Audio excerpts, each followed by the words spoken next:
Okay. My name is Tracey Artis. What led me to the point of where I am now? As an entrepreneur, a black business, woman-owned business, I have just studied everything that I needed to in the music industry so that I would be able to span 26 years in the industry. Sometime being a woman in an industry where it's more male driven, having to prove yourself, having to make sure that the people in the room respect who you are and the work that you put in.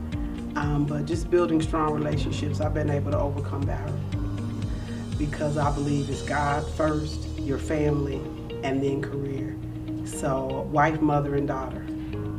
Those are probably the things that I'm most proud of. Business-wise, it would probably be the fact that my music career has spanned 26 years, that I've had the longevity that I've had and been able to work in the industry for decades. See, I lead the gospel music industry in the most #1 songs on Billboard for gospel music.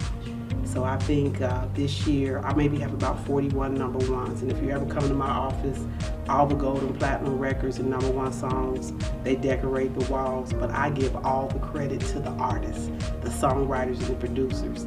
And I'm always so humbled to be a part of the teams. One whole wall is Kirk Franklin's records, Marvin Sapp, God's Property, the Clark Sisters, and so many others. So that's something that I'm always in awe of, that I've been able to do that. Let's see, CVB, Cincinnati Convention and Visitors Bureau, gave me an award called the William P. Abney Award for volunteerism. That meant a lot to me, specifically when I studied who he was, an African-American man that had did so much in the city of Cincinnati.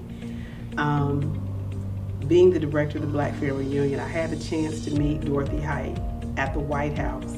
I went there, I was on a board called the Heritage Board, and the board was comprised of industry executives, and we were invited to the White House for Black Music Month under George W. Bush the son.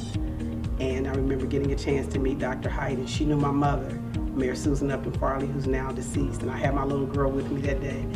And standing there talking to her, Mark Moriel was in my ear saying he wanted me to become a leaguer, which is the volunteer arm of the Urban League, which I did. Not just because he mentioned it that day, but because I had a connection there through Candy Simmons, a friend of mine, and just wanted to, help there. But also just meeting Dr. Height that day and just getting a chance to talk with her and take some pictures. And then years later, being called by Cassandra Robinson to follow, her after she resigned. So I really love the Black Family Reunion, and hope that many years, even after I'm gone to heaven, that it will continue. Renee Mahaffey Harris, met her in 1983 while I was a freshman at Ohio University. She and I at the time didn't really know each other very well, but we would speak on campus, and after many years of being there, of course, we engaged each other and had conversations. So this many years later, to see the relationship come back full circle, I consider her a friend, someone I look up to. So very proud of the work that the Health Gap is doing, and thank you all for having me.